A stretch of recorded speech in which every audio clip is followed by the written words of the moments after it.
Hey everyone, and welcome back to the channel. Have you ever felt like you're falling behind? You scroll through your feed and see people launching businesses overnight, achieving their dream bodies in weeks, or seemingly mastering a new skill in a single weekend. It's a constant barrage of instant success, and it can make you feel like you're stuck in the slow lane, right? This pressure for instant gratification is everywhere, and honestly, it's messing with our heads. We start to believe that if something doesn't happen quickly, it's not worth doing, or worse, that we've failed. But what if I told you that the most valuable, most enduring things in life are almost never built overnight? What if the secret to true, lasting success isn't speed, but patience? Today, I want to share a little story, a simple analogy that completely changed how I look at progress and success. It's the story of the mighty oak and the humble mushroom. Imagine a lush forest. After a night of heavy rain, the forest floor is teeming with life. And almost as if by magic, a cluster of mushrooms pops up. They spring forth from the damp earth, vibrant and noticeable. In just a day or two, they reach their full size. They look impressive, a sudden burst of life and growth. If you were just walking by, you might think, wow, that mushroom is so successful. It grew so fast, and for a moment it is. It has achieved its purpose in record time. But what happens next? A few days of sunshine, a bit of dry weather, and the mushroom begins to wither. Its fleeting moment of glory is over almost as soon as it began. It wilts, decays, and returns to the soil, leaving little trace of its brief existence. Its growth was rapid, but its foundation was shallow. It was built for speed, not for strength. Now, let's look elsewhere in that same forest. Years before that mushroom ever appeared, a tiny acorn fell from a towering tree. It was small, unassuming, easily overlooked. For a long time, it seemed like nothing was happening at all. It lay buried under leaves, waiting. Then, slowly, painstakingly, a small root began to push its way down into the dark, dense soil. It wasn't looking for sunlight yet. It was searching for stability. It was building a foundation. Weeks turned into months, and a tiny, fragile sprout finally broke through the surface. It was so small you could barely see it. Compared to the mushroom that could pop up overnight, this little seedling seemed insignificant, almost a failure. It faced countless challenges: harsh winters, dry summers, animals that might trample it. Many seasons passed, and its growth was barely perceptible. You could visit the spot a year later and hardly notice a difference. But underneath the ground, something incredible was happening. Its roots were spreading wider and digging deeper, anchoring it firmly to the earth. This hidden work, this slow and silent progress, was the most important part of its journey. It was building a support system that could sustain it through any storm. Years turn into decades. The small sprout is now a young sapling, stronger and more resilient. It's still not the most impressive tree in the forest, but it's steady. It continues its slow, upward climb, adding a new ring of growth each year. Each ring tells a story of endurance, of surviving droughts and floods, of patiently reaching for the sun. Now fast forward 100 years. Where the mushroom once stood, there's nothing but soil. It's long forgotten. But the acorn? The acorn is now a magnificent oak tree. Its trunk is thick and powerful. Its branches stretch wide, providing shade and shelter for countless creatures. Its roots run so deep that even the fiercest winds can't topple it. It has become a landmark, a symbol of strength and permanence. It didn't just grow, it endured. It thrived. This story, the tale of the oak and the mushroom, is the perfect metaphor for our lives in this age of instant everything. We are constantly encouraged to be mushrooms. Be quick, be visible, get results now. We chase fad diets, get rich quick schemes, and shortcuts to success. And when we see someone else's mushroom success, that viral video, that sudden promotion, we feel pressure to sprout just as quickly. But this mindset is a trap. Chasing rapid, superficial growth often leads to burnout, disappointment, and a foundation so shallow that the first sign of trouble makes everything collapse. Think about it. The musician who becomes a one-hit wonder but then disappears. The startup that gets a ton of hype but fizzles out in a year because it couldn't sustain its growth. The person who goes on an extreme diet loses weight fast but gains it all back because they didn't build healthy, sustainable habits. These are all mushroom stories. True, meaningful success, the kind that lasts a lifetime, is an oak tree. It requires patience. It requires a willingness to do the unseen work.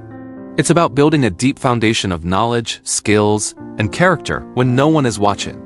Think about learning a new instrument. You don't become a virtuoso overnight. The first few months are a struggle of clumsy fingerings and sour notes. It's frustrating. It feels like you're making no progress. That's the seedling phase. But every hour you spend practicing, you're sending down roots. You're building muscle memory, training your ear, and understanding music theory. It's slow, tedious work. But years later, you can sit down and play a beautiful piece of music effortlessly. You've become an oak. The same goes for building a business. It's not about one viral marketing campaign. It's about years of consistently providing value, building relationships with customers, refining your product, and creating a strong company culture. It's the daily grind, the small, incremental improvements that eventually build an unshakable enterprise. Even personal relationships are like this. A deep, trusting friendship isn't formed in a week.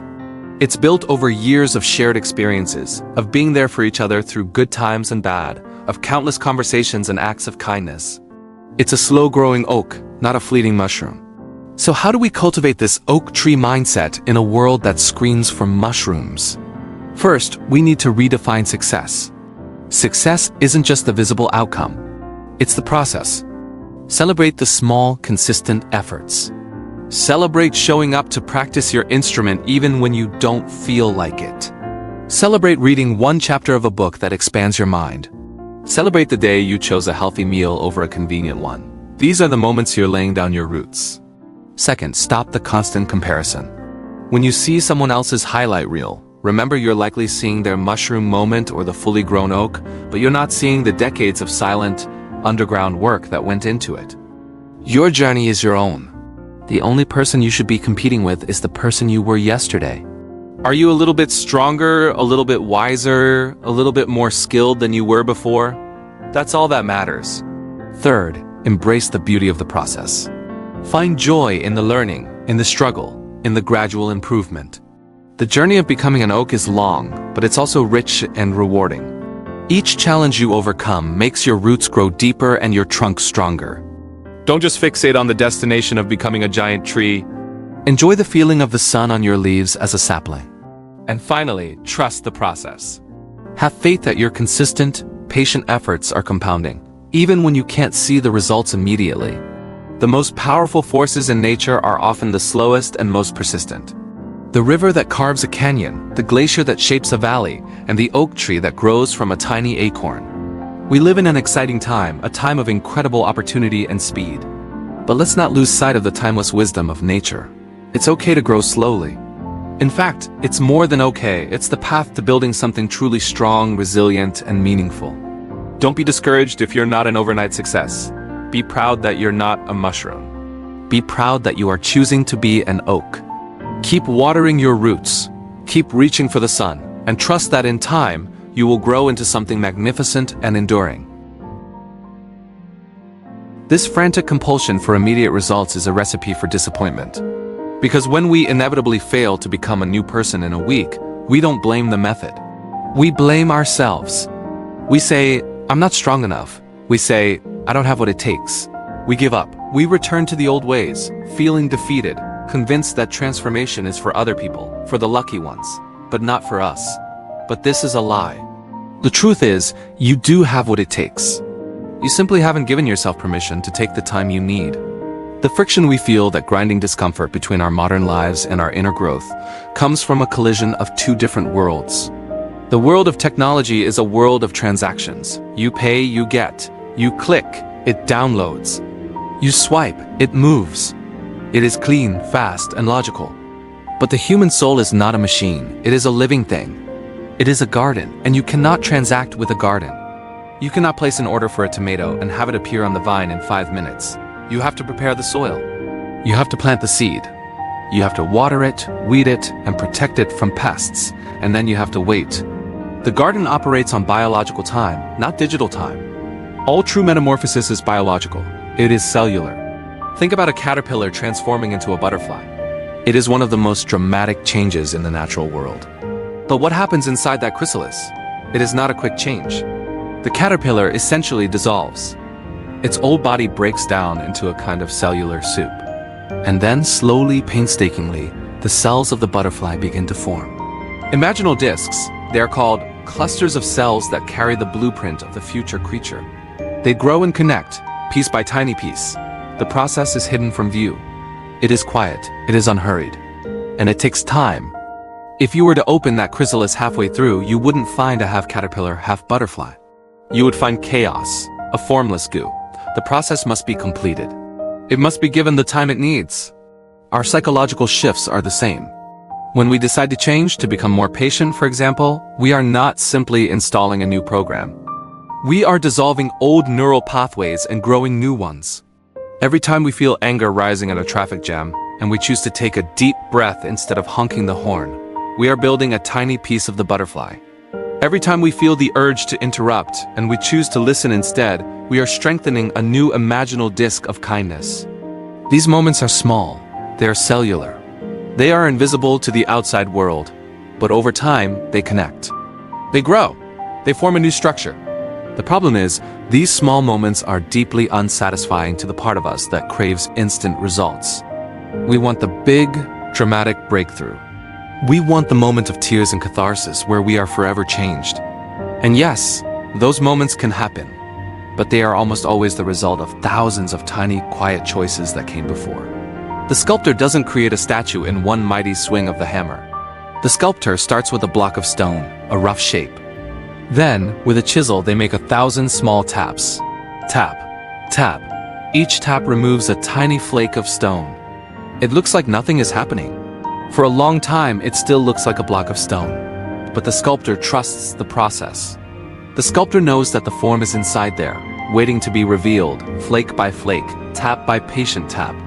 Think of the greatest works of art, the most beautiful cathedrals, the most moving symphonies. They were not dashed off in an afternoon. The great cathedrals of Europe took centuries to build. Generations of stonemasons laid stones they knew they would never see placed at the top of a spire. They carved gargoyles that would only be seen by birds and angels. They worked, knowing they would not live to see the finished product. They worked for the future. They worked for the beauty of the thing itself. Their work was an act of faith and patience. Our lives are like those cathedrals. We are the stonemasons. Every act of patience we practice, every time we choose love over anger, every time we offer forgiveness instead of holding a grudge, we are carving a small stone and placing it in the wall. We may not see the finished cathedral in this lifetime. We may only see a small corner of it. But we are building something that will stand for generations. We are building a character that can weather any storm. This is the slow art of transformation. It is not glamorous. It is not a trending topic. It will not make a good before and after photo in a magazine, but it is the only thing that is real. It is the only thing that lasts. So how do we practice this? How do we live this paradox in our daily lives? It begins by changing the way we talk to ourselves. When we feel the old frustration rising, the compulsion for the quick fix, we can gently remind ourselves, this takes time. I am not in a race. We can create small rituals of slowness. Maybe it's that cup of tea we started with. Instead of tapping our fingers impatiently, we can watch the steam. We can breathe in the aroma. We can turn the act of waiting into an act of presence. We can also learn to celebrate the small wins. Did you stay calm in a difficult conversation? That is a tap of the chisel. Celebrate it. Did you choose to go for a walk instead of numbing out in front of a screen? That is a root growing deeper. Acknowledge it. These small celebrations tell our brains that this slow work matters. We must also protect ourselves from the comparison game. In the instant era, social media shows us everyone's highlight reel. We see the success, the transformation, the joy. We don't see the years of hidden struggle, the quiet desperation, the slow, invisible work.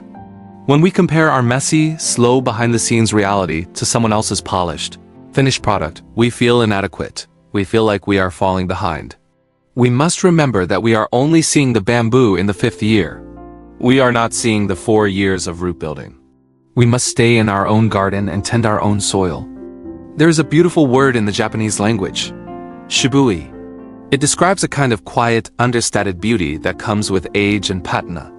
It is the beauty of an old wooden beam that has been smoothed by 100 years of hands touching it.